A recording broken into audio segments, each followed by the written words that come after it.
Welcome to part 2 of the Dueling AI series.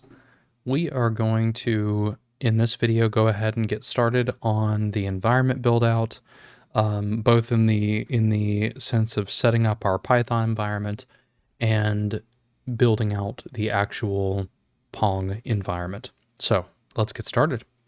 I'm going to go ahead and call this Dueling AI Pong.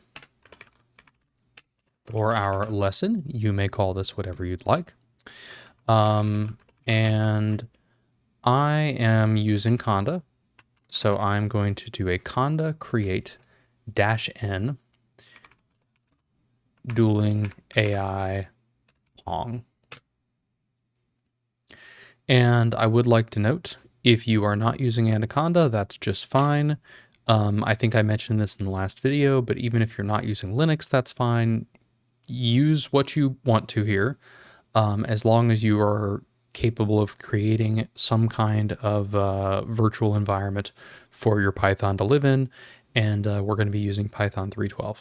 You can also probably use different versions of Python, but I would recommend sticking with what I am using. All right, so let's do Conda activate Dueling AI Pong. All right. And the first thing we're going to do is get a requirements.txt out there. And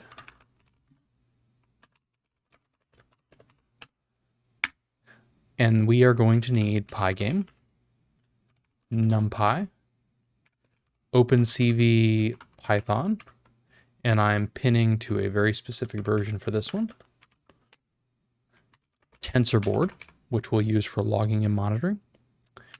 And then you are going to need PyTorch. So I'm going to be pulling PyTorch down with CUDA support. If you go to their website, they're going to have the right steps for CUDA for your platform, or ROCm or whatever it's going to be for your GPU. Without CUDA support, it will not run on the GPU and it will be very, very slow. So take the time, look up your platform, and get the index URL. So I'm going to say extra index URL. For me, this is download.pytorch.org/WHL/C118. And I'm just going to make sure that is the whole thing. All right. And then from that, we're going to pull torch, torch vision, torch audio, and save. To install a requirements.txt, it's pip install -r requirements.txt. And the problem here is that I need a double equals.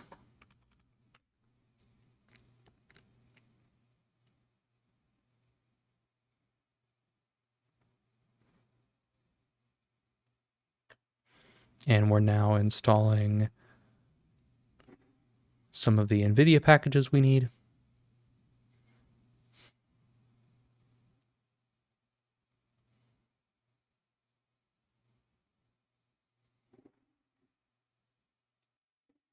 All right, and that pip error is perfectly fine.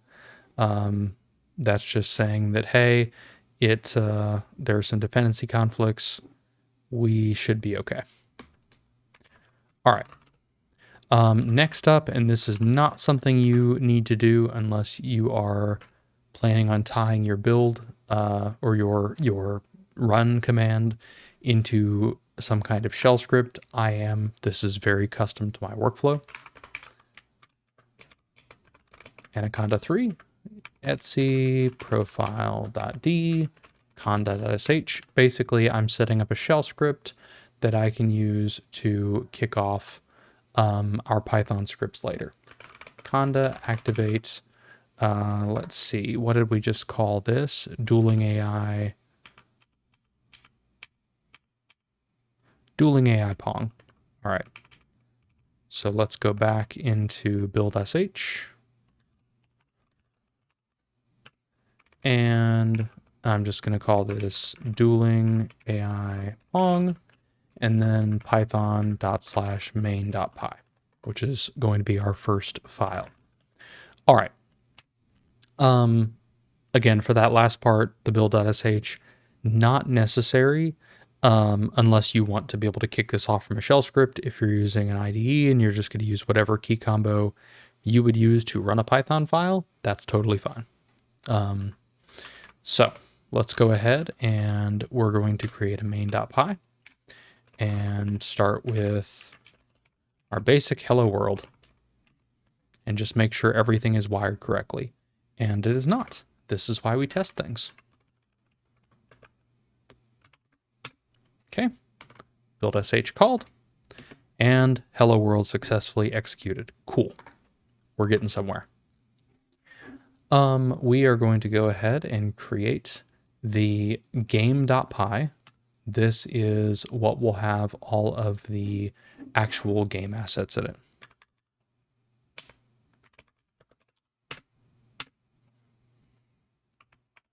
And I'll just close that out so we can see things a little bit better. All right, so let's just kind of start with some of the structure. We're going to say import Pygame. Pygame is going to be necessary. We're going to need to import sys. We'll need quite a few imports, but I'm going to save some of them for when we actually need them. So let's start by just declaring our class Pong. And we don't really need a whole lot from gym, but let's go ahead and pull it in as a gym env. So we're going to import gymnasium as gym. So let's say class Pong gym.env. So we're going to inherit from that. And then we will need to define our init method. So init, and some of the basics here, I actually do need self there. I'm going to do window underscore width is equal to 1280. Window height is equal to 960. A note on these widths and heights. So these are in pixels. I am using a 4K monitor. If you are using 1080p or 1440p, you may want to scale this down, but it will affect other game dynamics because we're going to be putting in sizes for things like the paddles and, ball speed will be in pixels. There's a lot that actually boils down to the pixel count. So if you are on a smaller screen, maybe cut it in half and then use that same cutting in half for all of the measurements. Again, building this for what I have on hand. So we're going to do window width 1280, window height 960. FPS is going to be 60. Player 1 and player 2. We're basically going to be defining whether player 1 and player 2 are bots, AIs, humans, what are our players. So I'm just going to make the default player 1 AI, player 2 will default to bot. Render mode will default to RGB underscore array. So in other words, not displaying to screen. We'll need step repeat. So basically every time an action's taken, it's going to repeat 4 times. That's pretty standard in Pong environments. Bot difficulty will be hard by default, and AI agent will default to none.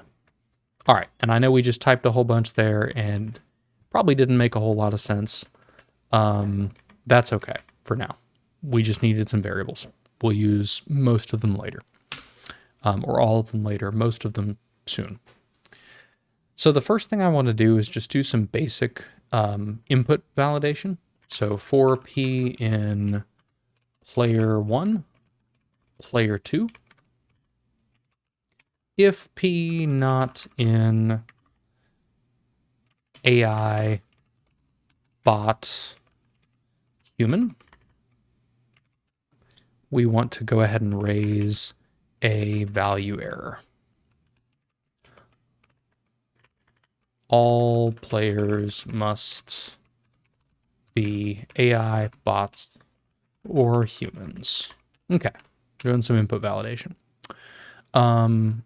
We want to go ahead and set up our self.window width will equal window width.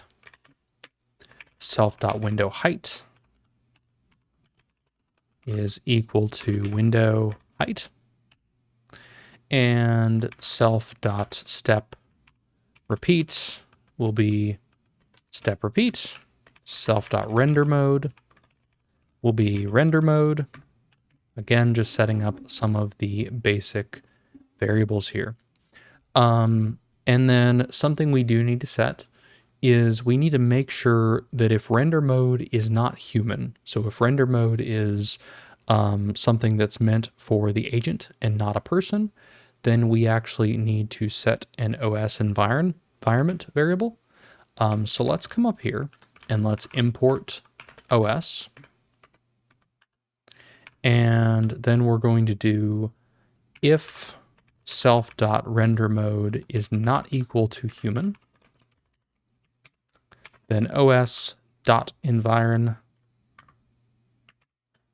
SDL video driver is equal to dummy.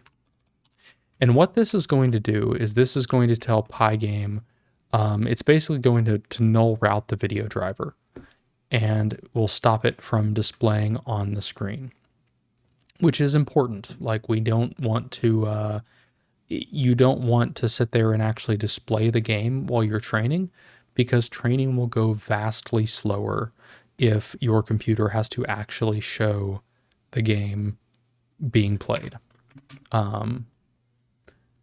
So let's go ahead and do pygame.init, pygame.display.set caption. We're going to do Pong. And let's do some basic testing here. So at this point, we should be able to come over to our main.py, which should no longer just be a hello world. It can be a real file now. And we're going to do from game import Pong. And then we'll do env equals Pong. Render mode. Oh, I don't need that in quotes. That is wrong. Render mode is equal to human. We'll do player 1 as human. Again, there's no logic yet. Player 2 will be bot, and bot difficulty will be easy. And then there will be no AI agent. All right, no module found gymnasium. Did I? Because I did not include gymnasium in requirements.txt. All right. Let's fix that. So I just added gymnasium to my requirements.txt. Over here, I can conda activate Dueling AI Pong and pip install -r requirements.txt. Again. All right. We now should have gymnasium. Let's try again. All right. We have Pygame successfully not doing anything because we haven't actually done anything with it, but Pygame is there and the basics are wired up. I'm a big fan, by the way, of running things frequently. You know, I would rather not get thousands of lines of code in and then find out that there's a problem. I'd much rather find out as early as possible that that something is wrong in our setup here. So, all right, let's go back to editing our game.py. So we'll need a few things. We'll need a clock. So pygame.clock will be equal to pygame.time.clock. And we're going to need a screen. So self.screen is equal to pygame.display.set mode. And we will do window width. Or actually, let's be consistent. Let's do self.window width, because that's what we'll be using in other places, and self.window height. And keep in mind the double parentheses there. You do need them. Self.fps is equal to fps. And then we get into our colors. And you can make these whatever you want. My wife picked out the purple and green for me, and I think it looks really cool. But so just to match my purple and green, you're going to do self.player1 color is equal to 50, 205, 50, and self.player2 color is equal to 138, 43, 226.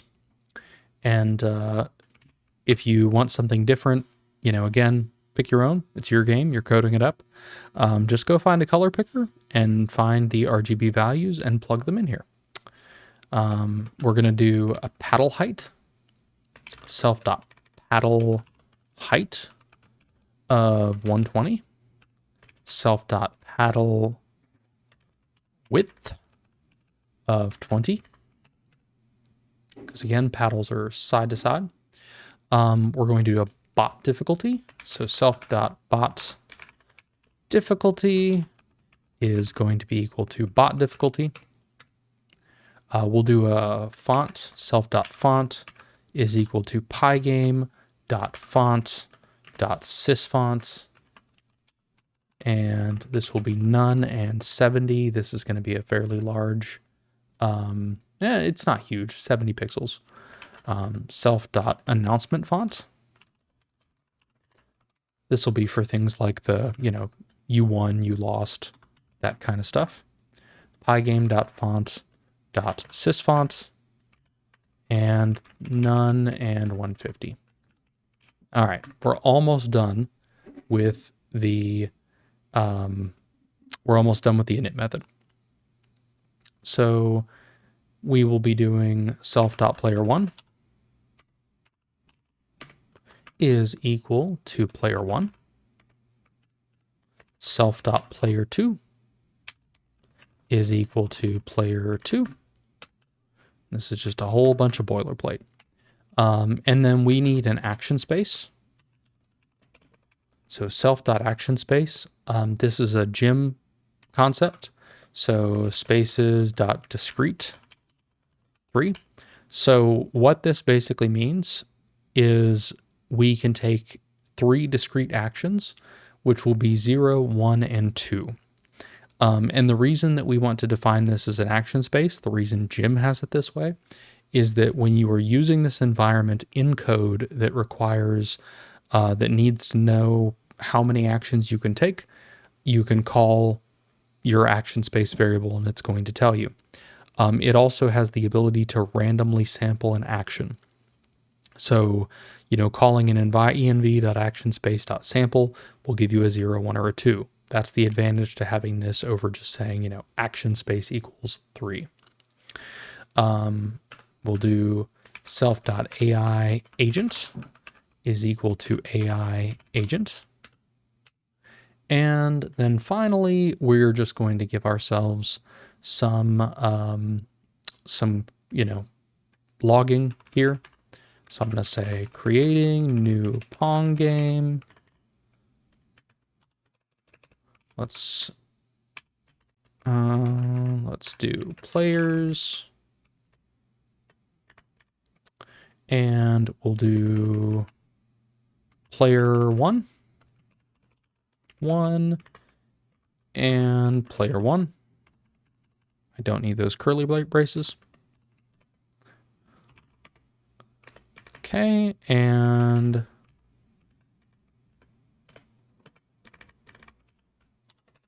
player 2 will be player 2, and then bot difficulty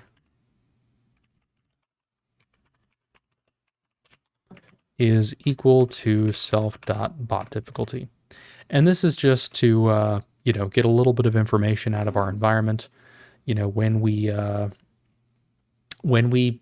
need to know what's going on, like, hey, am I playing the bot difficulty I thought I am?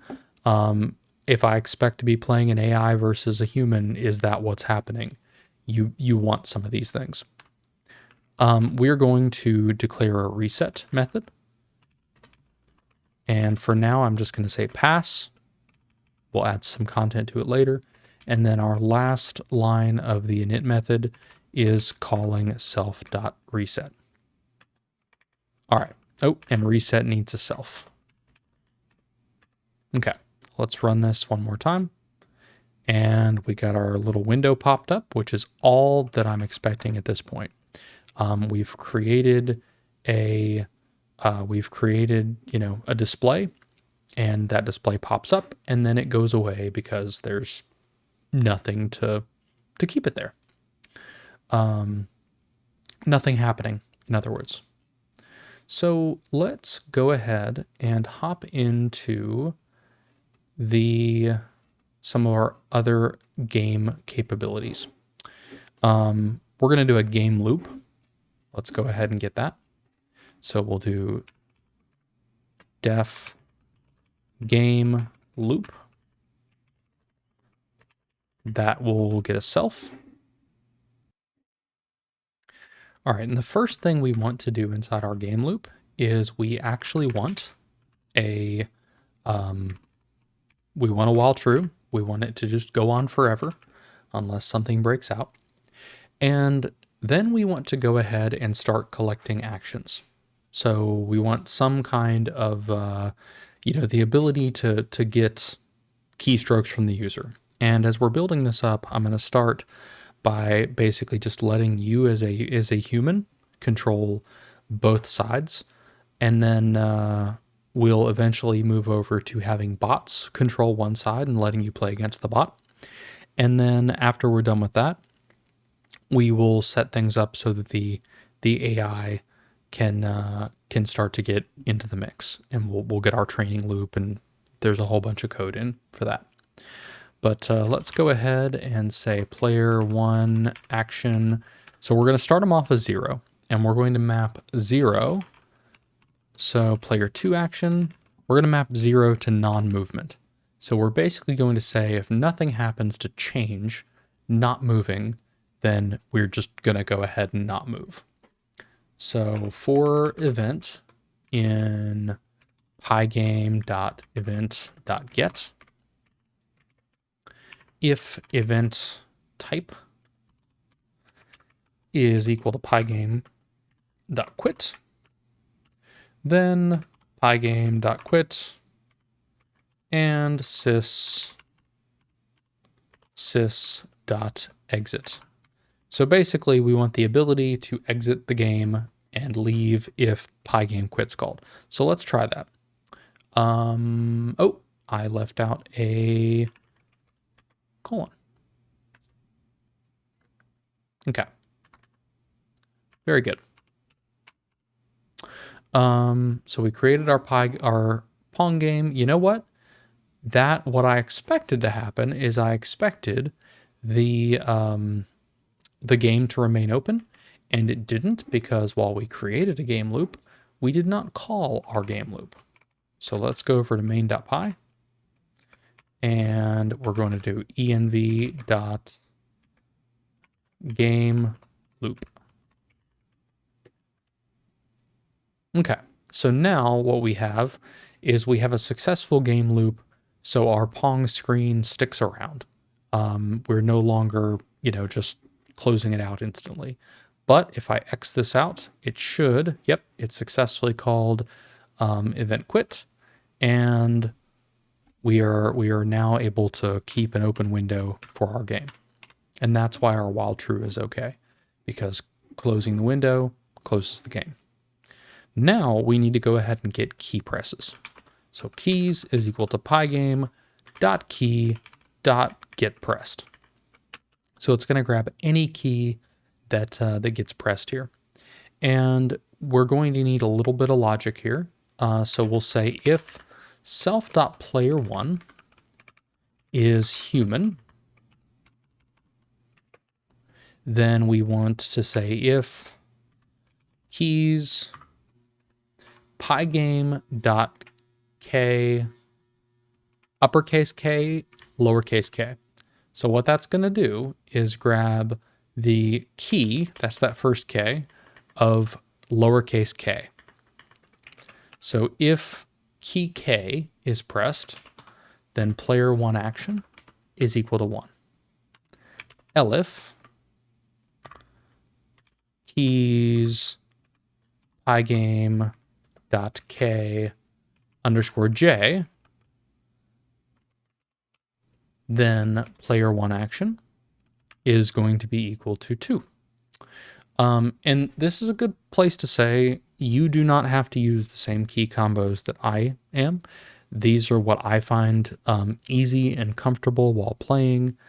You can totally change these up. I would recommend starting with mine and then tweaking, but you can make changes. So let's go ahead and grab 5. Let's copy those. And we're just going to say if self player 2 is human, then if the key of E is pressed or the key of F is pressed, then player 2 action and player 1 action. Okay, this is a good place to go ahead and we're checking for human because we're also going to throw in bot players and AI players, and there's going to be more here. So let's go ahead and we're just going to get some logging going. Player 1 action is player 1 action. And then copy that. And we're going to say player 2 action is player 2 action. And we'll run it again. So what should happen, oh, that is not what should be happening. So let's see why we're messed up. Well, one, I see I messed up player 2 down here. So what we should see is just a solid page of zeros. So let's just get rid of that. Let's do player 2 action.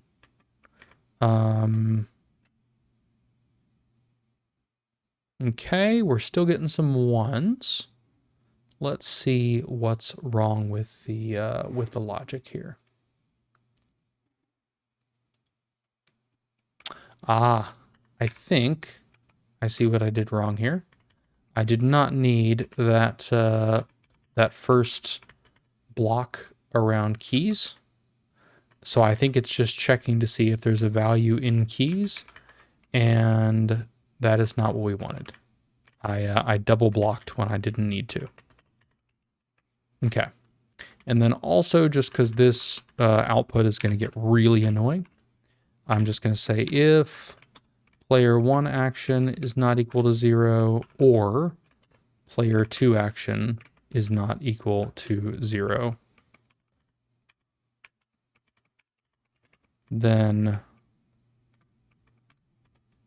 print. So it shouldn't print anything, but if I hit J, then I get 2s because we said J was action 2. If I hit K, I get 1s for player 1. If I, here, even that is a little visually noisy and it's annoying. Let's get rid of that and do if player 2 action is not equal to 0. There we go. Now it should be pretty good. All right. So if I hit J, I get player 1 action 2 down here in the bottom left. If I hit K, I get player 1 action 1. And over on the other side, I picked E and F. So if I hit E, I get, let's see, nothing. And this is why we validate. So why, hang on. We have a logic, we don't have a logic problem. We have logic working as intended.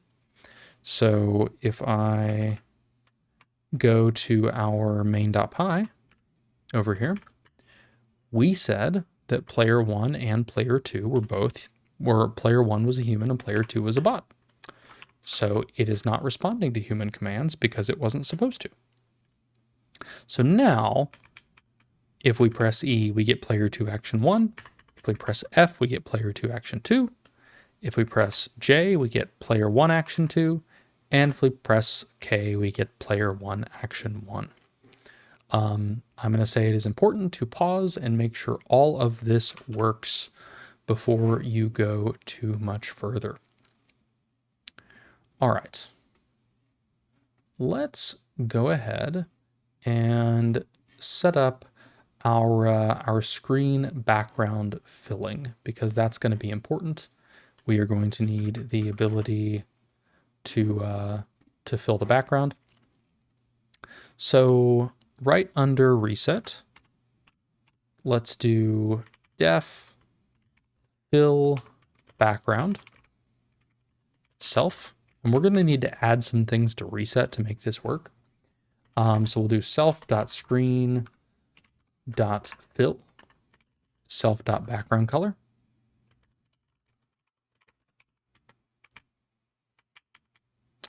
And did I actually add a background color? I certainly hope so.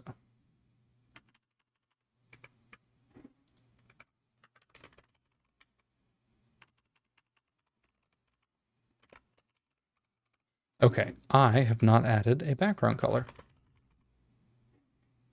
So let's go and do that. We'll put it right under player 1 and player 2 color. So we'll do self.background color is equal to 0, 0, 0. All right, simple enough. We will put, let's go ahead and get a call for our fill background. And we're just going to put that at the very beginning of the game loop. I think I see no reason not to. Not self.background color, self.fill background. Okay, we have a black background, which to be fair is exactly what we expected. And then we're going to need to go ahead and display scores and such for our player. That's probably a good thing to have out there. So let's go ahead in our reset, and reset is going to get called after every episode instead of destroying the game. So we want reset to do things like, zero out the scores.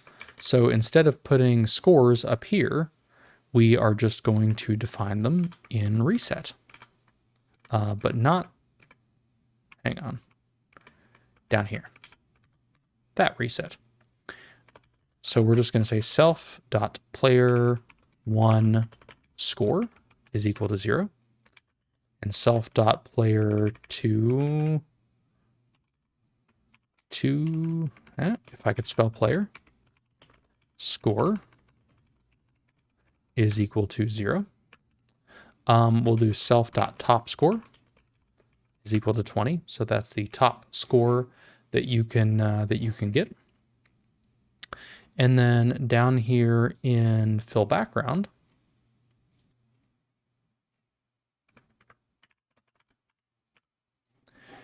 we will be doing a score rendering. So player 1 score surface is equal to self.font.render. And we'll do score, self.player1 score. We will pass in a true. I'll be honest, I don't remember what the true is on this one. bring that down for formatting. And then we'll be passing in self.player1color. And then we'll do the exact same thing for player 2 score surface.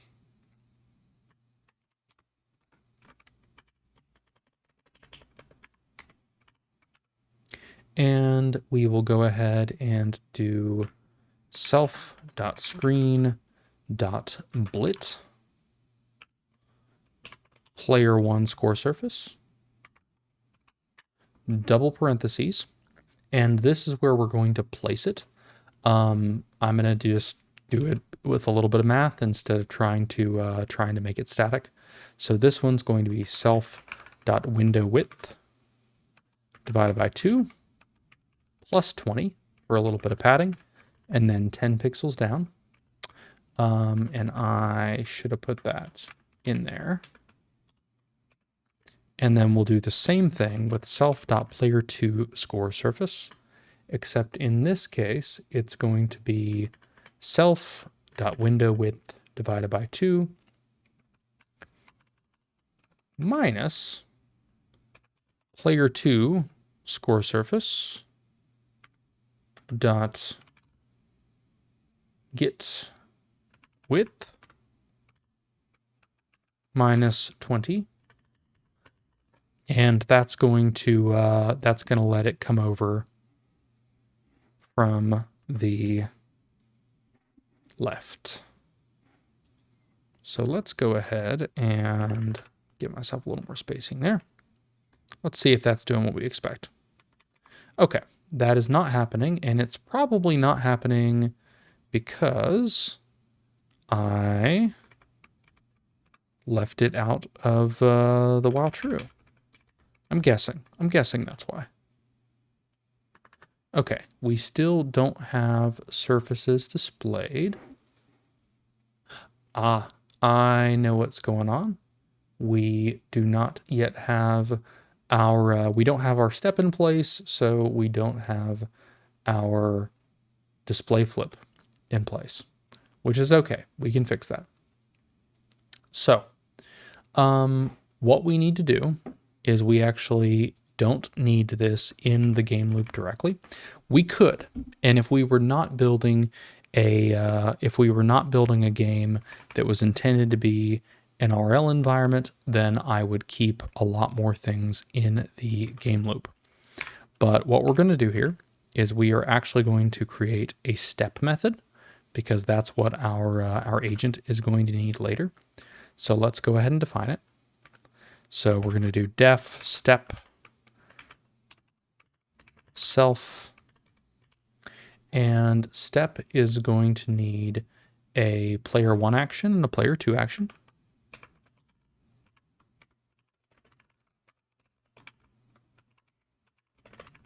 And by default, we're going to set those to none and none. And inside step, we are going to go ahead and call self.fillBackground.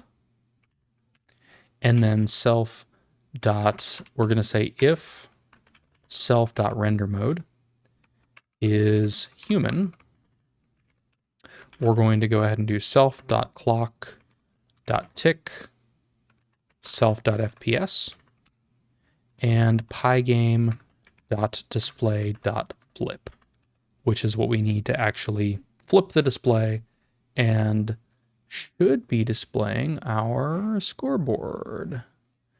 But again, I have to actually call the method. So let's go back to our game loop.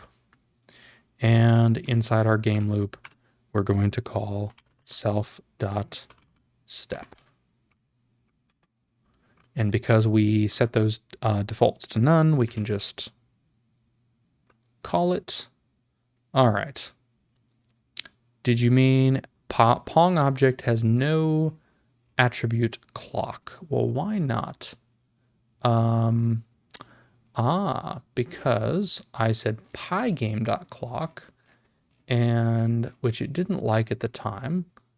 It is trying to alert me. that I'm doing something I can't really do. So let's do self.clock. Hey, and there we go. We've got our purple score and we've got our green score.